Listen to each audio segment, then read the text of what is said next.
Bom, deixa eu chamar aqui o Reis, né? Deputado Reis. Vamos ver se o Reis está aqui. Estava aqui agora há pouco. Cadê o deputado Reis? Está aqui. Deputado Reis, da nossa sala, boa noite, deputado. Muito obrigado, deputado, por estar aqui conosco. Você está sem áudio, deputado. É isso. Está me ouvindo? Estou te ouvindo, sim. Boa noite. Boa Obrigado noite. pelo convite, parabéns pelo seu trabalho e cumprimentar todos os seus seguidores, seus internautas. Eu que agradeço pela sua presença e você que tem feito um trabalho já, os primeiros meses como deputado estadual aqui em São Paulo, bastante contundente. Então, vamos falar de um tema muito forte hoje, que é a questão lá do que aconteceu no Guarujá, da polícia, e o Reis é policial, né? Então conhece bem a polícia. E também vamos falar da cultura miliciana em São Paulo, o risco que nós corremos. O Joaquim, está escuro, você quer que eu acenda a luz ou tá bom? Está um pouco escuro, é isso que eu ia falar para você. Tá, peraí que eu vou acender a luz, só um minutinho. Tá bom. Então, enquanto o deputado Reis era vereador aqui em São Paulo, ele foi policial militar, tá, no início da carreira. Como policial militar, ele foi candidato. Melhorou? Na época, pelo PT. Melhorou. Eu estava falando aqui que você era policial militar, e você foi o primeiro policial militar candidato pelo PT, no início do PT, não é isso? Atrás, o primeiro praça de pré, né? Porque nós tínhamos o Tenente Paz, que foi candidato também em 1990 para deputado estadual, né? Uhum. Que era oficial, né? E eu, primeiro, aqui na cidade de São Paulo, o primeiro praça de pré, né? Que praça de pré é o soldado, o cabo, né? Perfeito. E você foi candidato na época, né? Foi candidato a vereador. Tive 3.191 votos em 1992. Nossa, sim. Na eleição, o candidato a prefeito era o... Suplicy, exato. Era a sucessão da Erundina, Luiz Erundina, né? A vida inteira. Você vê que eu acompanho o Suplicy a vida inteira. Desde quando eu era criança. Quando ele era deputado pelo MDB. E os dois agora estão juntos, são colegas de bancada. Agora estamos juntos. O Suplicy, ele foi deputado em 1978. Uhum. A primeira vez que ele se elegeu para deputado estadual foi em 78. E agora ele voltou para a Assembleia, né? Então, quase todas as candidaturas que tinham no PT de majoritário, o Suplicy disputava, né? Então, ele disputou em 85, né? Não sei se você lembra quando o Jânio se elegeu para prefeito de São Paulo, o Suplicy disputou aquela eleição, disputou a de 86 para governador, disputou a de 88 para vereador, disputou a de 90 para senador e a de 92 para prefeito. Exatamente. Aí depois, 90, já era senador, se reelegeu senador várias vezes, né? 3 vezes ele se reelegeu, né? Ele se elegeu em 90, depois em 98, depois em 2006. Ele se elegeu 3 vezes para o Senado. Sim. Sim, tem uma história, né, importante, e ele só não foi mais candidato a majoritário porque a Marta, em 98, foi candidata a governadora, e aí o nome Suplicy acabou ficando com a Marta naquela ocasião. Não podia. Foi da Marta em 98, depois ela se elegeu prefeita em 2000, isso, foi a candidata à reeleição em 2004, depois também candidato em 2008, e ali acabou... Não tinha espaço para 2 Suplicies, né? Essa é a verdade daquela ocasião. Mas foi isso que aconteceu, efetivamente foi isso. Porque era o Suplicy, o candidato Suplicy era deputado quando, na Assembleia Legislativa, era do MDB e ele foi para o PT, eu acho. Ele era do MDB. Hã? Ele foi do MDB. Exato. Porque só existia MDB e Arena, né? Isso. A esquerda tinha que estar no MDB. Aí era uma bancada pequenininha e ele era da bancada do PT. Da época, ele era da bancada e depois se elegeu deputado federal. Tá? Exatamente, ele se elegeu federal, ele ficou sem mandato porque em 86 ele se candidatou para governador. Aí ele ficou sem mandato. E aí ele volta a vereador em 88, quando a Luiz Erundina se elege prefeito. Exatamente. E aí ele se elege presidente da Câmara. Naquela época era um acordo não escrito. O vereador mais votado era o É, presidente da Câmara. E ele se elegeu exatamente. presidente da Câmara e ali ele apurou o que tinha de errado ali. Meu Deus, naquela ocasião Ele estava no ganhou Estadão. notoriedade, né? Ele ganhou notoriedade, porque ele prendeu a diretoria da Câmara, né? Exatamente, exatamente. Foi Fez uma isso. CPI lá e saiu É, muita gente presa lá. exatamente. Agora, deixa eu perguntar para você também é uma pessoa que coloca o dedo nas feridas, entendeu? É verdade, fato. Então, eu queria perguntar para você, a avaliação que você faz, o que está ocorrendo com a Polícia Militar nesta questão relacionada ao Guarujá? Como é que você está vendo? Olha, nós, inclusive, eu participei da dirigência no Guarujá, né? Eu participei juntamente com a deputada Mônica Seixas, do PSOL, a deputada Paula, da bancada feminista, né? O Suplicy também estava na dirigência, o Demitri, do CONDEP, Conselho dos Direitos Humanos, o Claudinho, o ouvidor das polícias do Estado de São Paulo, a vereadora Thelma de Souza, a vereadora Débora, lá de Santos, a deputada Ediane Maria. Então, nós descemos aqui num comboio, né, de deputados, com todas essas pessoas, e fizemos lá, fomos no sítio Conceiçãozinho, uma comunidade, né, muito carente, e fizemos um porta a porta lá, nós fomos casa a casa ouvir, entender o que estava acontecendo no Guarujá, né? Realmente os relatos, né, são assim relatos chocantes, né? Invasão de domicílio durante o período noturno, o que é muito grave, né? Invasão de domicílio é grave a qualquer momento, mas à noite é gravíssimo, né? Porque as pessoas têm direito ao seu sono, ao seu sossego, né? E até a legislação nossa não permite que se cumpra mandado à noite, né? Então, você vê como o legislador, quando o legislador constitucional, como ele quis proteger o domicílio e proteger principalmente o período noturno, né? Sim. Então, nós ouvimos relatos, né, de policiais militares que invadiram as casas das pessoas à noite. É, isso é muita violência, né? Mortes que aconteceu, né? Então, na realidade, o secretário de Segurança Pública, ele pensa como um encarregado de viatura, né? Como um encarregado de uma guarnição de tático móvel, uma guarnição de rota, né? Ele ainda não entende assim o que é realmente ser secretário de segurança no estado de São Paulo, né?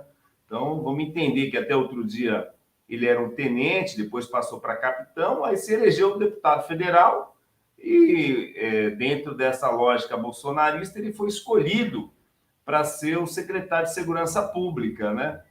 E aí ele impõe uma lógica muito militarizada, né, de ação, de atuação, e acabaram levando uma lógica de vingança, né? O soldado Patrick Reis foi morto lá no Guarujá. Obviamente Uhum. que tanto soldado que foi vítima dos bandidos, né, e a qual nós nos solidarizamos com a família, com o fato dele ter sido vítima, né? Mas quantos cidadãos também são vítimas no dia a dia, né? Então, o Estado ele tem que ter a mesma ação no que se refere a investigar e prender, né? Então, Claro. investiga e prende. Quer seja os algozes do soldado Patrick Reis, quer seja o algoz de qualquer cidadão, né? Essa é a lógica da segurança pública. Não pode ser a lógica de que agora, porque morreu um, eu vou matar 10, né? Aí vira a Isso. lógica da vingança, né? Olho por olho, dente por dente, a lei de talião, né? Então, é essa lógica que o governo Tarcísio de Freitas, né? Que eu chamo ele de Torcísio, né? porque Thor tem um martelo. Não sei se você lembra quando ele foi lá Lembra? no leilão das privatizações, né? Que ele começou com aquele martelo batendo ali, né, fortemente, aí ele ganhou esse apelido de Tarcísio.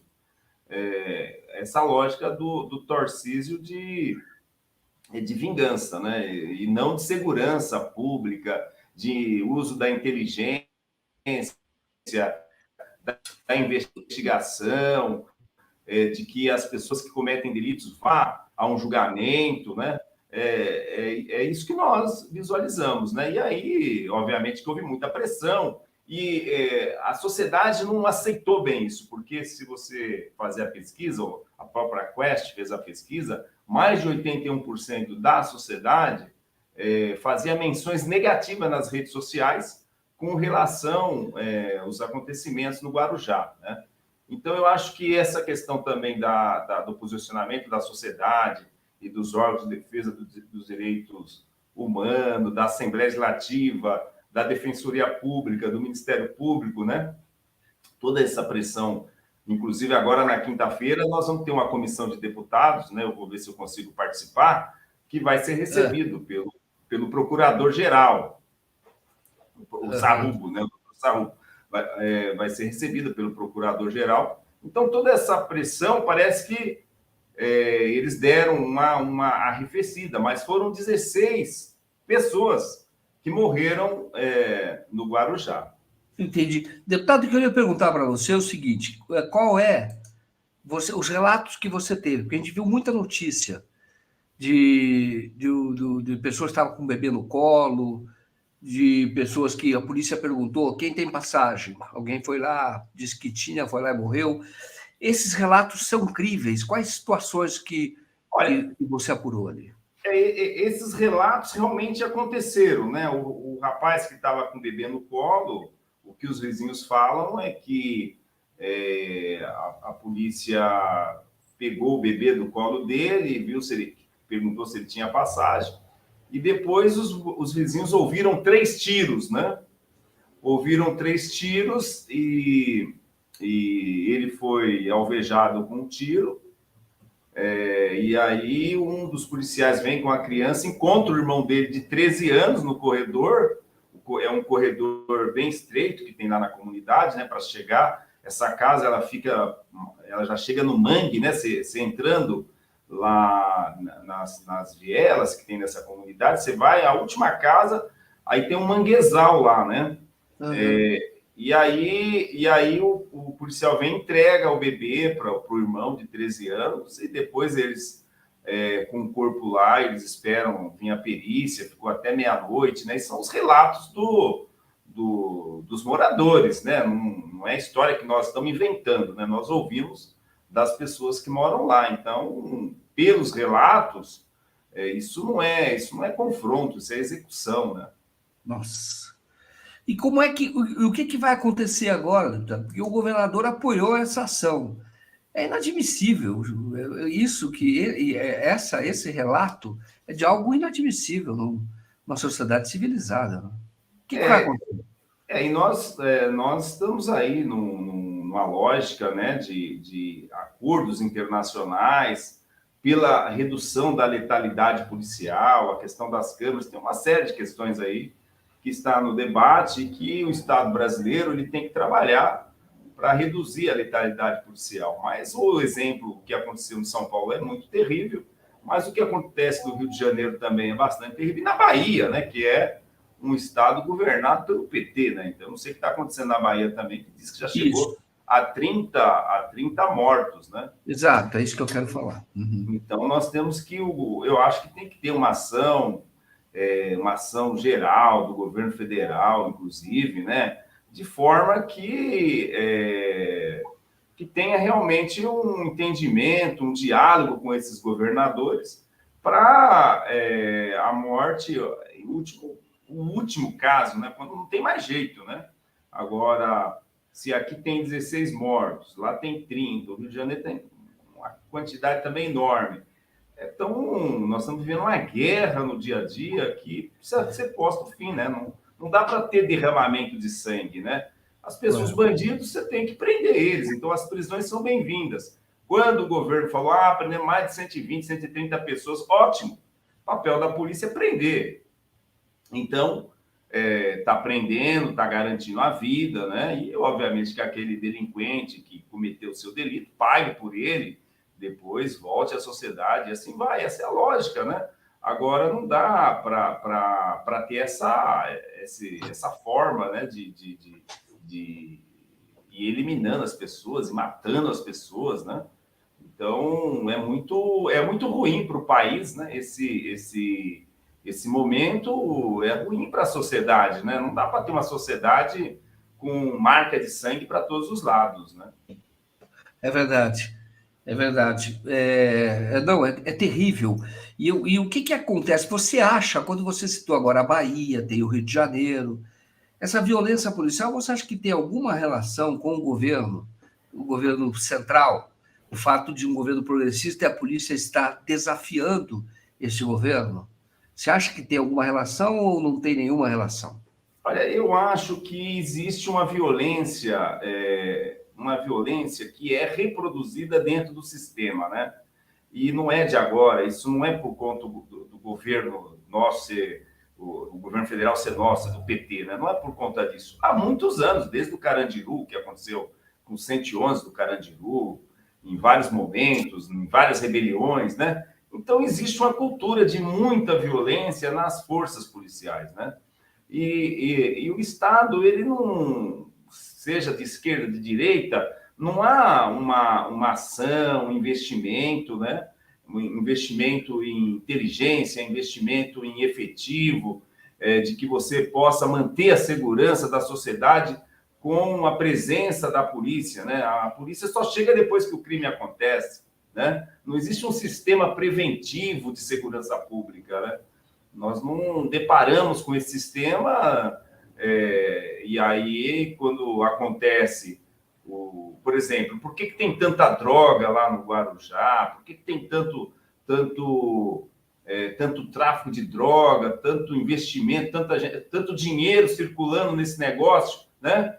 E aí vira essa disputa, né? Vira essa guerra, né? E o governo não consegue debelar isso aí.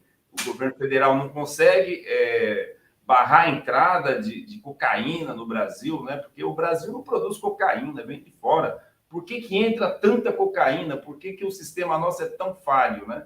Porque não há um investimento com vista a isso. Obviamente que a cocaína também está abastecendo a economia do país, né? O Rei, a pergunta é a seguinte: por que é que a população, você entende, as pessoas são más, fala, não, matou 16, fala, que bom, são 16 bandidos a menos. Tá? Esse é o conceito do povão, né? Ou pelo menos a classe média.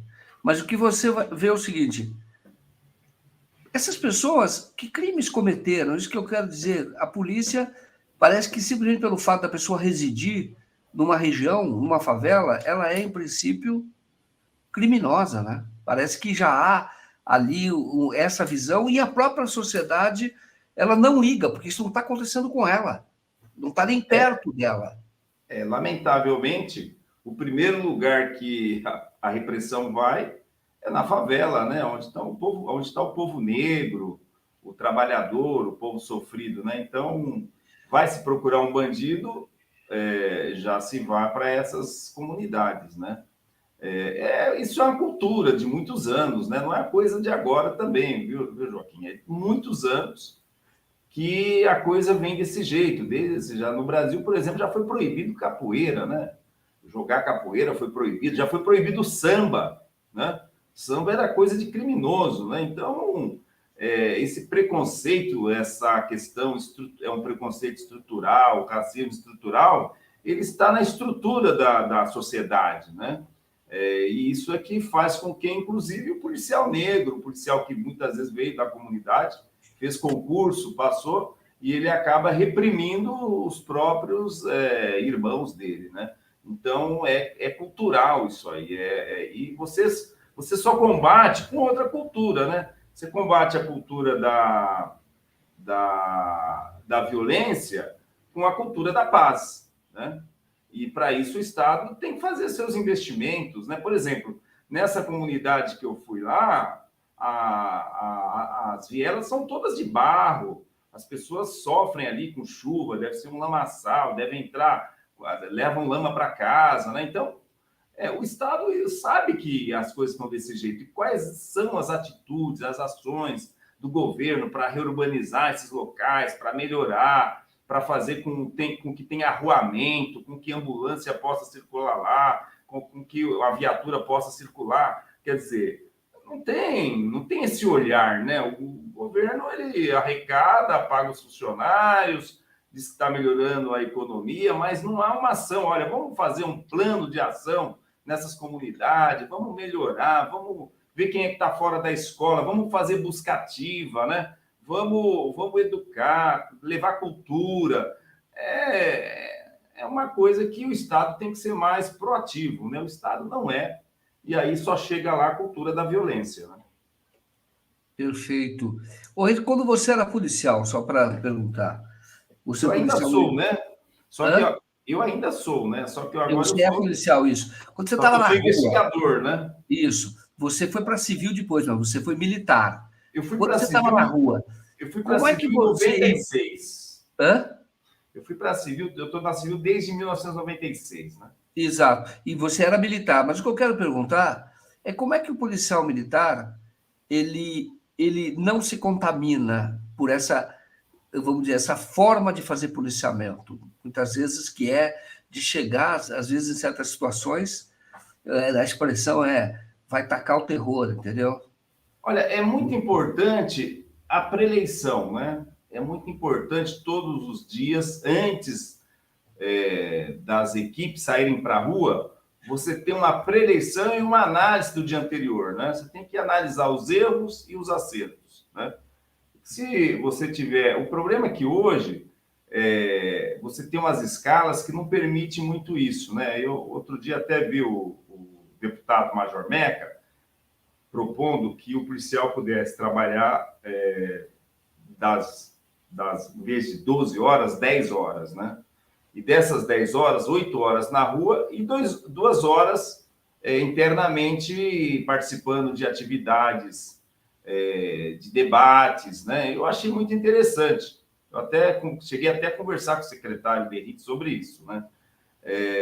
Eu acho que essa carga hoje de 12 horas é muito estressante para o policial, né? 12 por 36, aí depois ele ainda vai fazer o bico, né? Porque o salário, o soldado vai ganhar 4.500, 4.000 reais, até menos, que o que entra hoje deve entrar com uns 3.800 reais. É um salário muito baixo para ele sustentar a família dele, para garantir uma escola para o filho, para garantir o pagamento de um aluguel. Então, a vida do policial é muito difícil, porque ele vive um estresse constante, né? E mesmo as operações delegada, que hoje tem as operações delegada, que é o bico oficial, a prefeitura ela tem uma quantidade de policiais que são pagos por essa operação delegada pela prefeitura. E aí o que acontece? Mesmo na operação delegada, ele tem que vender as horas de folga dele, né? Então, o policial vive uma jornada estressante. É uma jornada onde ele tem que cumprir 12 por 36 e no outro dia, que é a folga dele, ele tem que estar fazendo o bico, porque senão ele não garante o mínimo para a família dele. Então, nós precisaríamos partir primeiro de uma valorização das forças de segurança. Quando a gente fala de valorização, vem um aumento, eles dão um aumento grande para o oficialato, né? Como foi agora, teve cargos aí de major, capitão, coronel, tenente-coronel, teve um aumento maior, mais de 30%, 28%, que foi escalonado, né? Dependendo do cargo. E o soldado vai ter 30%, mas 30% em cima de nada é nada, né? Então, você tem um soldado lá que tinha um padrão de R$ 1.500, você deu cerca de 25% para ele, foi para R$ 2.000 o padrão dele. Com mais o RTP, dobra, vai para 4.000. E ele não tem quinquênio, porque geralmente soldado está na primeira classe ou na segunda classe, tem pouco tempo de polícia, né? Entrou agora. E aí você pega o oficial que já ganha bem, teve um salário bem maior, né? Então, a base da polícia está muito desvalorizada. E posso te dizer com certeza que os governos, tanto o governo federal, o governo estadual, eles não estão nem aí para isso, porque é muito falatório e pouca atitude, pouca ação, né? Não adianta só ter o falatório, tem que ir para a lógica de, olha, vamos consertar isso aí, vamos resolver isso aí. Então, vamos pagar um salário digno para o policial, vamos ter um horário, uma escala não tão estressante como é hoje, né? E o policial poder trabalhar, poder cuidar da família, ter lazer. Aí, o que está acontecendo? Os policiais estão se matando também, né? Existe o número de policiais que comete suicídio é pandêmico, né? Na Polícia Civil é um número aterrorizador, né? Então, o Estado não está fazendo o seu papel, ele não contrata policiais, então você tem um déficit aí na Polícia Militar, cerca de 20 mil homens no estado de São Paulo, para um efetivo que foi fixado em 1994. Se você jogar aqui, a sociedade, a população cresceu mais de 40% de 94 até agora. Quem está salvando a segurança no interior, nos municípios, é a Guarda Metropolitana, a Guarda Municipal. Você tem vários municípios que já quase não tem mais policiais militares e não tem policiais civis. Eu tive esses dias lá no município de Montemor, lá tem uma delegacia para atender todo o município, em Montemor. E os funcionários que fazem a delegacia funcionar, que estão trabalhando lá com o delegado, lá, o titular, são funcionários da prefeitura. Funcionários da prefeitura, GCMs, que estão ajudando a fazer com que a polícia tenha o mínimo, porque não há policiais. Você tem um déficit na Polícia Civil de 16 mil vagas, né? E na Polícia Militar de 20 mil vagas. Então, o trabalho preventivo ele tá abandonado. Não existe investimento em prevenção, em investigação. Não existe mais investigação. Só se investiga aqueles casos que da mídia, aqueles casos que aparecem na televisão, mas o crime do dia a dia, nos bairros, né? Os roubos aí de celulares, os delitos que a senhora está lá no ponto de ônibus, passa um motociclista, toma a bolsa dela, leva os documentos, leva o celular, leva tudo que ela tem de madrugada, né? Ninguém tem segurança, a pessoa tem que trabalhar de madrugada, está morrendo de medo. Então, não existe essa prevenção, aquela ronda que passe ali a cada 5 minutos, para aquela pessoa que está no ponto de ônibus, 5 da manhã, 4:30 da manhã. Não existe. E não existe, o Estado não está muito aí, porque para ele fazer esse papel, ele tem que contratar mais gente, né? Não se contrata, não se faz concursos, né? Não preenche as vagas e vai administrando. E aí, a hora que surge um caso grave, um caso que dá repercussão, a polícia age e resolve rapidinho, né? Porque é um caso de repercussão. Aí vai lá e fala, olha, já aprendi aqui o cara que jogou a garrafa e o vidro bateu e matou aquela aquela menina do Palmeiras, né? Mostrou que sabe fazer, né? Sabe fazer, né? Agora, os demais casos do dia a dia, que a população muitas vezes nem registra, há uma subnotificação de crime. Interessante que você está falando. E para a população, quando a polícia está matando, parece que aí está tendo segurança pública, né? Para a população, para um setor, pelo menos, existe. É uma enganação, né? Porque se você for analisar, da época que tinha os matadores, né? Os justiceiros, e matava, e nem por isso o crime acabou, né? Claro. O crime continua aí, os roubos continuam, o tráfico de drogas, né? Furtos, né? Quer dizer, O Cabo Bruno é um exemplo, né? Tinha os pés de pato também, né? Que era chamado pé de pato. Que gerou a Cracolândia, né?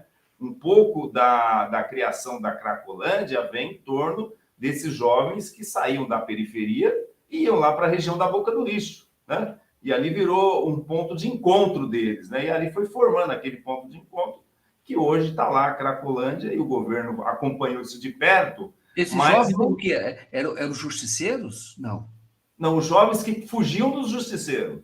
Ah, tá. Os jovens que saíam da periferia com medo de morrer, porque eles usavam aqueles que começavam a entrar no mundo da droga, eles eram ameaçados, né?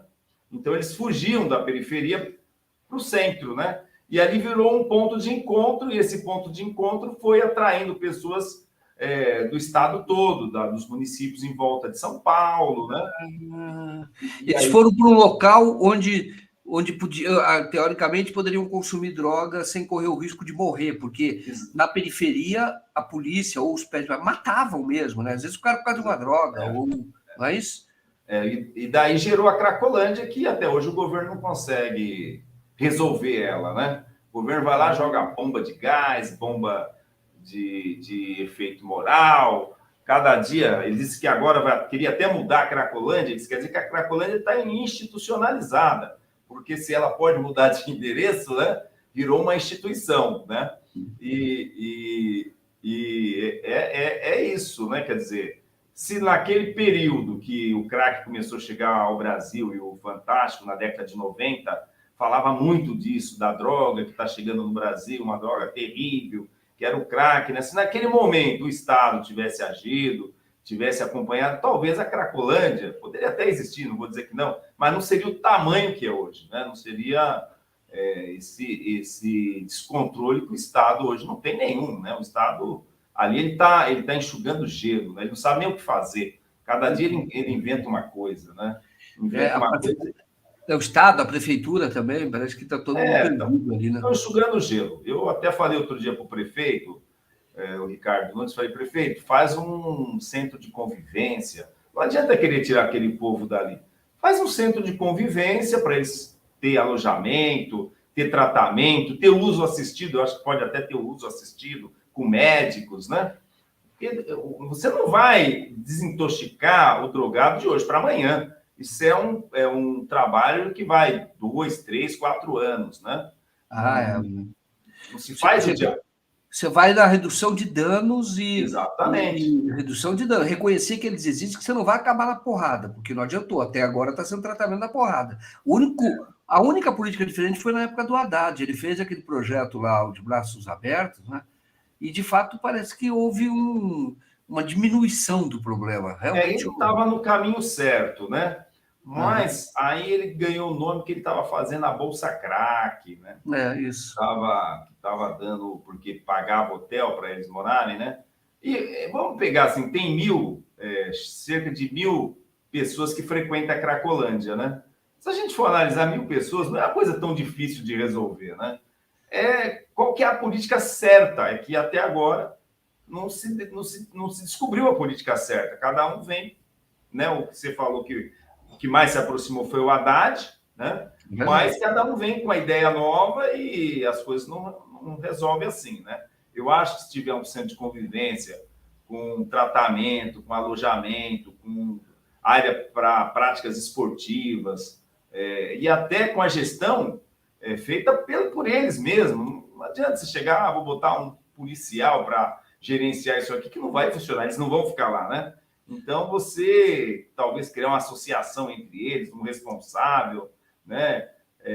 Até oferecer trabalho. É uma coisa que você vai fazendo progressivamente. Se você seguir essa lógica, talvez daqui a 10 anos, né, a gente tenha uma Cracolândia zero, né? Vamos dizer assim, ou quase zero, não vamos dizer 100%. Mas de hoje para amanhã, no mandato do prefeito atual, nem desse governador, não vai resolver isso aí. Rede, eu queria mudar um pouco de assunto, ver se você tem alguma indicação de que a cultura da milícia está se implantando em São Paulo. O que está mudando com essa segurança? A gente tem hoje um secretário de segurança que é um matador na linguagem policial. Ele foi afastado da rota porque matou muita gente. Então, ele é o chefe. É o Billy the Kid. Ele é um matador. Aqui na polícia se fala, não, fulano é matador, entendeu? E, então ele está lá, ele é o secretário de Segurança Pública, que é o Derrite, Guilherme Derrite, estou te falando. Agora, isso pode favorecer a criação de grupos de extermínio. Isso pode acontecer. Quando você tem essa linha dura, isso você pode ter, porque ajuda a polícia, de certa maneira. É uma visão equivocada, e aí você vai tendo milícias, e você vai tendo empresas de segurança também que vão surgindo criadas pelos próprios policiais, oficiais, sobretudo. E eu pergunto para você, já tem indicação no governo agora do Tarcísio de que essa cultura miliciana se implanta em São Paulo? Olha, eu ainda não vejo dessa forma, né? Eu ainda acho que São Paulo é muito diferente do Rio de Janeiro, e São Paulo é um estado onde os territórios, cada região tem suas características, né? Até o crime, para cada região, opera de um jeito. Eu acho que São Paulo, os territórios, ele é bastante controlado pelo crime organizado, né? Mas não é aquele controle ostensivo, né? Não é aquele controle como no Rio de Janeiro, que fica todo mundo com fuzil na mão, com armas na mão, né? O Guarujá deu essa demonstração, porque antes de ter acontecido a morte do policial da Rota, o Patrick, já tinha sido passado lá na Assembleia pelos deputado Conte Lopes, deputado Capitão Telhada, deputado Major Meck, eles já tinham passado um filme de várias pessoas andando nas ruas do Guarujá com armas na mão e fuzil na mão, né? De imediato, eu fiz um requerimento para a Comissão de Segurança Pública para que nós pudéssemos fazer uma grande audiência lá no Guarujá. Olha, bem antes de acontecer tudo isso, eu já tinha visualizado que precisava ter alguma coisa, precisava fazer alguma coisa no Guarujá. E eu chamei, então, uma audiência, inclusive tem um requerimento meu aprovado, para que ouvisse o prefeito, a OAB, a Defensoria, o Ministério Público, a sociedade civil como um todo, a população, os representantes da Polícia Civil, da Polícia Militar da Baixada Santista. Esse requerimento ele foi aprovado na última reunião da Comissão de Segurança, que aconteceu antes do recesso, né? E, obviamente, não fizemos essa audiência, né? Mas o objetivo da audiência era justamente despertar para o governo a necessidade de ter um plano de ação na Baixada Santista. Mas o plano de ação não é um plano para sair matando as pessoas. É um plano aonde se investiga, aonde se prende, aonde se previne, né? Então, o objetivo da audiência era essa. A audiência não aconteceu até hoje, mas já, então, surgiu, bem anterior à morte dele, esses acontecimentos da Baixada Santista. Então, realmente, havia essas informações de que a segurança da Baixada Santista estava muito aquém do necessário. E esse aquém, ele está ligado à falta de efetivo, né? O grande problema da polícia hoje é que não tem gente para trabalhar, né? É um apagão. Outro dia eu falei, nós vamos ter um apagão na segurança pública, né? E aí o governo, tanto é que o governo, quando foi fazer essa operação lá, ele levou 600 policiais de São Paulo, ou seja, ele tirou daqui da capital e levou para lá. Você cobre a cabeça e os pés ficam de fora, né? Então, eu ainda não vejo essa ação toda. Algumas regiões pode ter milícia? Pode ter. Mas não é uma milícia que vem oriundo da polícia, é mais o crime, né? Porque você tem o tráfico que é muito organizado e você tem alguns lugares que você tem a cobrança para TV a cabo, como no Rio de Janeiro, né? O Gato Net, né? Você tem todas essas questões aqui em algumas comunidades. Eu conheço praticamente quase todas as comunidades de São Paulo. Eu já andei em todas elas, fazendo campanha. Então, eu tenho uma leitura do que é, por exemplo, o Heliópolis, o que é o Paraisópolis, as comunidades que tem na Zona Leste, né? Mas eu não vejo ainda com essa leitura de que nós estamos caminhando para uma milícia aqui, né? Eu vejo que o governo, o núcleo do governo, não tem muita experiência no que se refere à política de segurança pública, ao respeito, a você ter uma política com respeito ao cidadão, com respeito aos direitos humanos, né? Eles ainda não sabem mexer muito bem com isso, né? Mas você tem órgãos de controle externo, você tem a ouvidoria, que tem um papel muito significativo, você tem o Ministério Público, que às vezes eu enxergo eles como um braço do governo, mas eles são obrigados, muitas vezes, a se posicionarem. Você tem as entidades, as associações. Então, São Paulo é muito vigiado. São Paulo é muito... tudo que acontece aqui polariza, vai à tona, tem pressão da sociedade, né? Aqui não é uma sociedade parada, não é uma sociedade tão omissa. Tem os omissos, é claro, mas eu vejo uma sociedade efervescente. E tanto é que essa questão do Guarujá, ela deu uma esfriada, o governo deu uma esfriada. Por quê? Por conta dessa pressão toda, né?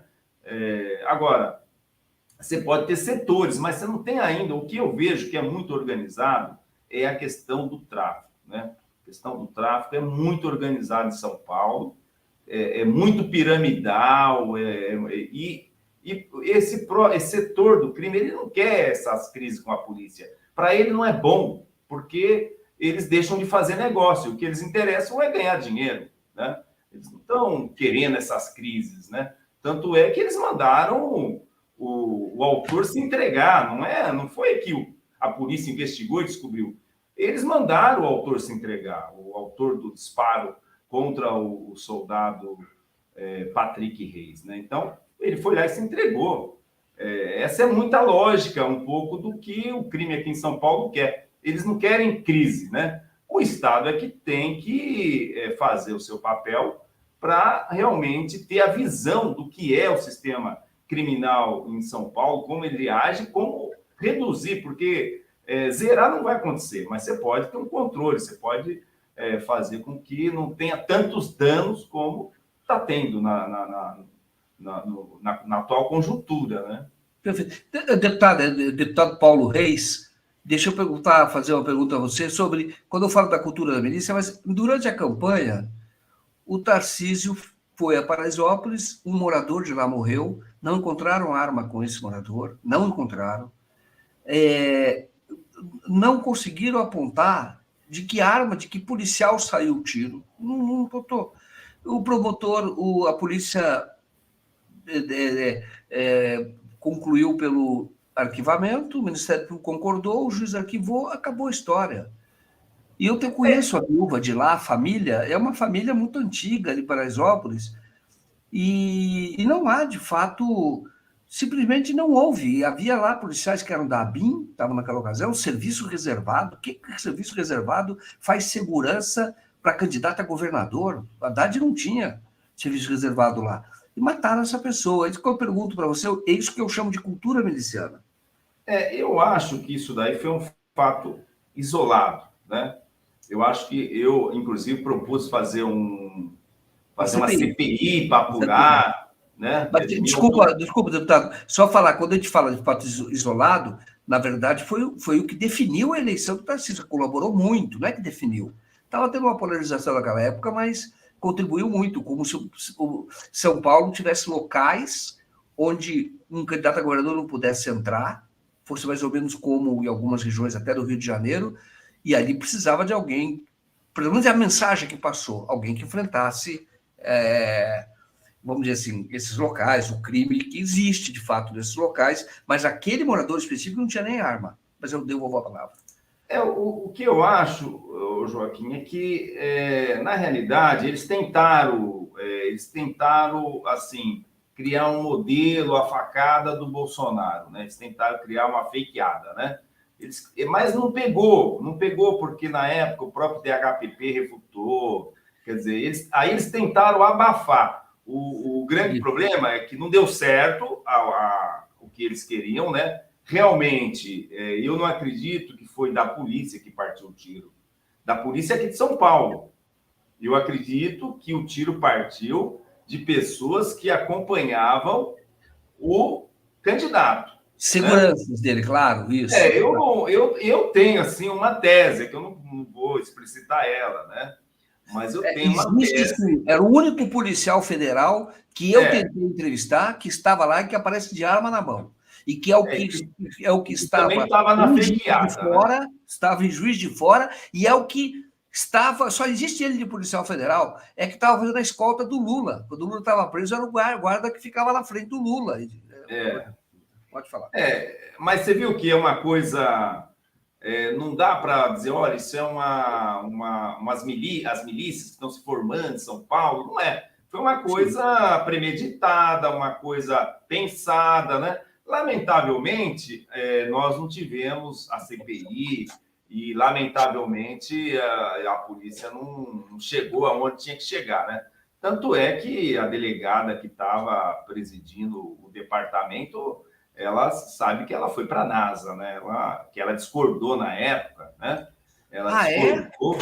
Ela não está mais na diretoria da polícia, né? Ela não está, ela está no cargo. Você fala do DHPP, não? Isso. A Elizabeth Sato? Ela não é mais diretora do DHPP, né? Porque na ocasião parece que eles queriam apurar para valer. Aí houve troca de delegado, inclusive, à frente do inquérito. Não, ela não quis fazer o que eles queriam, né?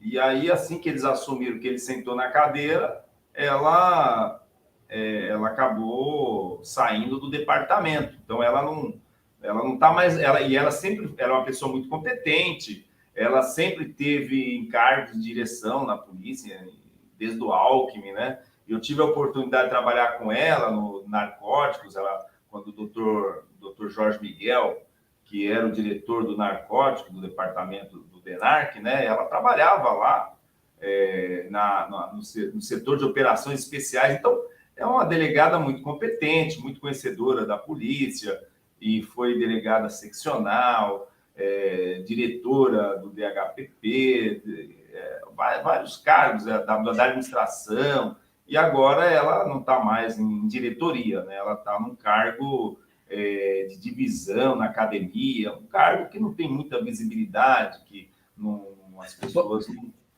Posso falar uma coisa? O que ela fez, ela é uma policial técnica, e ela, por exemplo, atuou no caso do Celso Daniel, quando queriam politizar aquela questão. Eu era repórter da Globo na época. Eu acompanhei também. Ela investigou para valer e disse, olha... E duas vezes, né? O FDB queria... Ela investigou 2 vezes, né? 2 vezes. E ela falou, é um crime comum. Aí eu fui na favela Pantanal, fui nos locais... Naquela ocasião, de fato, ela foi muito corajosa, temos que dizer isso, a Elizabeth Sato, e mais uma vez foi corajosa, porque não aceitou participar de uma armação, ela é diretora do DHPP. Muito bem o que você está falando, muito bom.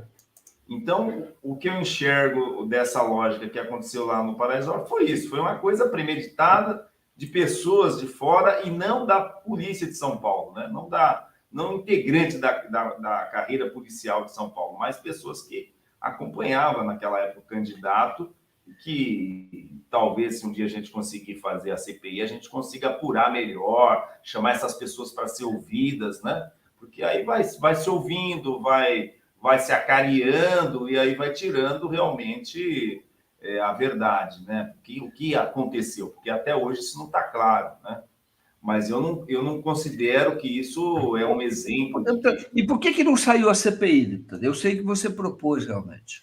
Olha, a CPI não saiu porque o governo ele se blindou de tal forma que ficou uma semana antes, ele colocou na fila lá do registro o partido dele, o PL, ele colocou lá uns 15 integrantes na fila para não deixar que outras CPIs entrassem, né? Então, como lá na Assembleia Lógica é de ter 5 CPIs em funcionamento.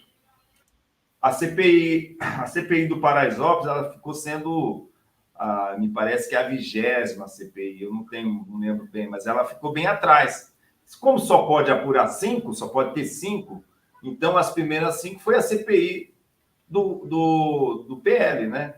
É uma coisa que, uma lógica que tem lá, que é impossível você saber quando que vai dar início a abertura da fila para poder protocolar. Então, só eles tinham as informações, ninguém mais tinha informação.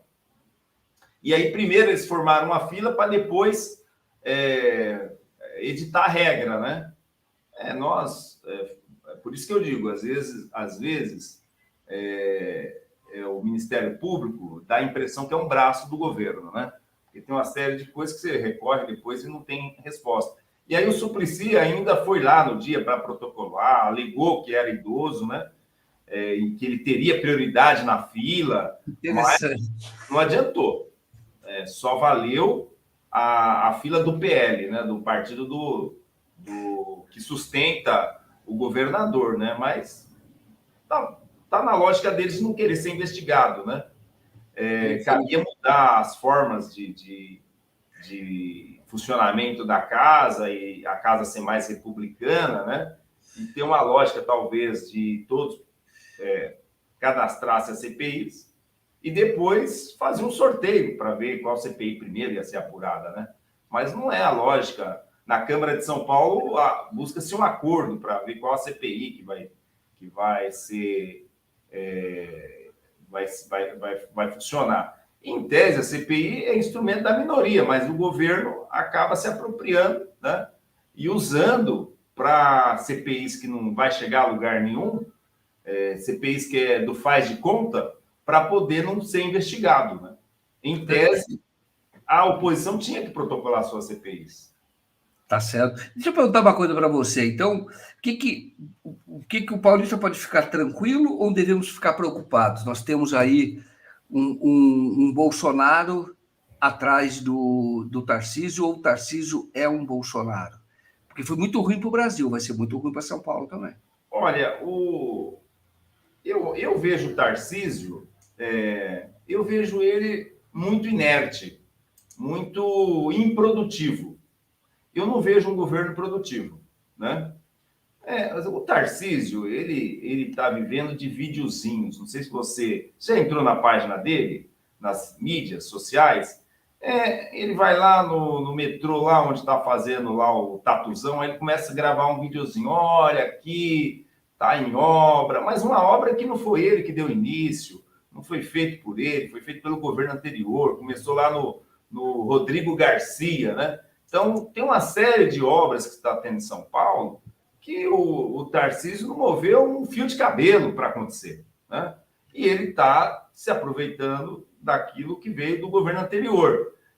Mas face os projetos que chegam na Assembleia, a quantidade de projetos, você tem a visão da improdutividade do governo dele, né? Porque um governo, quando assume, você pega lá Brasília, o Lula já fez tanta coisa, já o arcabouço, tramita projeto daqui, tramita projeto lá. Você não vê isso aqui em São Paulo, né?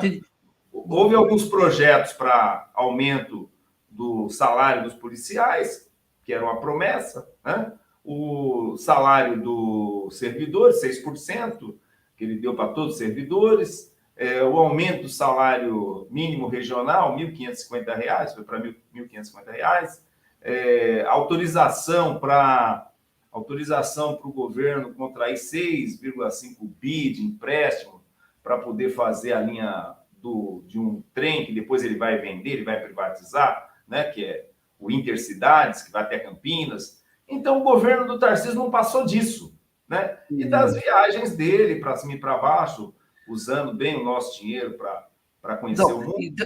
Então, no que diz respeito à incompetência, é igual ao Bolsonaro. Mas no que diz respeito eu diria, a regressão de valores, por exemplo, uma escola sem livro, uma polícia matadora, você começa a ter uma secretaria que tem lá de mulheres, que é uma mulher que é daquela linha que a mulher tem que ficar no lar, ela recatada no lar. Então, mas eu observo isso aí por essa questão do livro. Eu vejo que é mais uma questão econômica, é mais eles querendo ganhar dinheiro do que pensar realmente na questão ideológica, entendeu?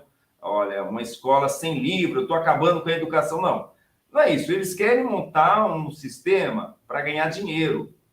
E até porque o secretário de Educação, ele é uma pessoa próxima do Roberto Kassab, né? Ele não é da linhagem do governador, né? Então, o que tem aí muita coisa são negócios. Então, é um governo privatista, é um governo que quer entregar toda a lógica de Estado para a lógica privada, né? E dentro dessa lógica está a educação, está a segurança, inclusive, né? Está a segurança pública. Mas é uma lógica de negócios, né? Então, quando eu vou lá, quando o secretário ele está praticamente próximo de cometer improbidade administrativa, porque existem os livros do governo federal, né, do sistema do governo federal, do MEC, à disposição das escolas de São Paulo. Ele não quer esses livros e ele quer uma plataforma para poder o aluno pesquisar de forma digital, e agora ele diz que vai imprimir as apostilas. Ora, se eu tenho os livros, por que eu preciso imprimir apostilas, né? Agora, o que é? O secretário dele é um cara de negócios e quer ganhar dinheiro. Inclusive, tem contrato, a empresa dele, a Multilaser, ela tem um contrato de 200 milhões com o Estado de São Paulo. Quer dizer, ele não poderia estar na Secretaria de Educação, né? Ele é incompatível com o cargo, ele é suspeito. Ou seja, é que tem muito dinheiro na educação. A educação tem dinheiro carimbado, né? Então, todo mundo tem um olho enorme para a educação e para a saúde. Não sei se você percebe na área pública, como que o setor privado vai ganhar dinheiro da educação. Como? E aí eles vão criando esses mecanismos, essas formas, né? Sim. Ele não está muito preocupado com a qualidade da educação, ele está preocupado com como ganhar dinheiro. Sim, é o que os pastores estavam fazendo lá no MEC, por exemplo, né? Quando foram flagrados, e agora tem esse caso de São Paulo. É porque quando você fala assim, não, porque o cara vai destruir a educação, porque é a ideologia do Bolsonaro, a ideologia deles, não. É um negócio, e eles estão criando forma para poder se apropriar, para ter acesso a esses bilhões que tem na educação, né? E a empresa do secretário, a Multilaser, ela tem contrato com a educação. E eu, inclusive, apresentei um projeto de decreto legislativo para assustar a nomeação dele. Agora, é claro, nós não temos 48 deputados, né, a favor de sustar a nomeação do secretário. Mas, em tese, esse secretário ele não poderia estar no cargo, né? Porque ele não está ali pela educação. Que é o Renato Feder, só para saber, é isso, né? Que veio do Paraná. A ideologia dele é o dinheiro, como se apropriar do dinheiro público que está carimbado ali, que só pode ser gasto com educação. Muito grave. Muito grave. O deputado, eu vou ter que encerrar por causa do nosso horário aqui. Quero agradecer mais uma vez por você estar aqui presente. Acho que você é um deputado bastante atuante. É preciso discutir muito de São Paulo. Muito. Porque aqui, mesmo tendo lá a área do Kassab, a influência do Kassab, o Tarcísio, eu entendo que ele está disputando com o Zema quem é que vai disputar o espólio do Bolsonaro, disputando quem é que vai ficar com o espólio do Bolsonaro para ser candidato a presidente. E é importante que você está acompanhando sempre muito esse governo. Sabe que eles queriam votar hoje lá o Consulde, né? Esses estados que quer formar esse consórcio, né, do Sul. Nós não deixamos votar, mas vai ser votado, mas nós pedimos, porque com as declarações do Zema, não é possível, né, que ainda fosse justamente hoje, né, ter sido votado esse Consulde, essa união desses estados aí do Sul, né? É a semente do separatismo, ou pelo menos para tentar dividir os brasileiros, um absurdo. Mas... o discurso é esse, né? Agora, cabe à sociedade ir se organizando. Eu acho que agora surgiu a pré-candidatura do Boulos, que é uma ferramenta muito importante para pavimentar a estrada, né? Pavimentar a estrada para ir emparedando, porque uma coisa foi derrotar o Bolsonaro, mas não é só derrotar o Bolsonaro, tem que derrotar o bolsonarismo. Né? Perfeito. Deputado, muito obrigado mais uma vez. Boa noite a todos vocês. Boa noite, deputado. Até mais. Boa noite. Obrigado, Joaquim de Carvalho. Obrigado pelo programa. Boa noite a todos os seus internautas. Forte abraço. Um grande abraço.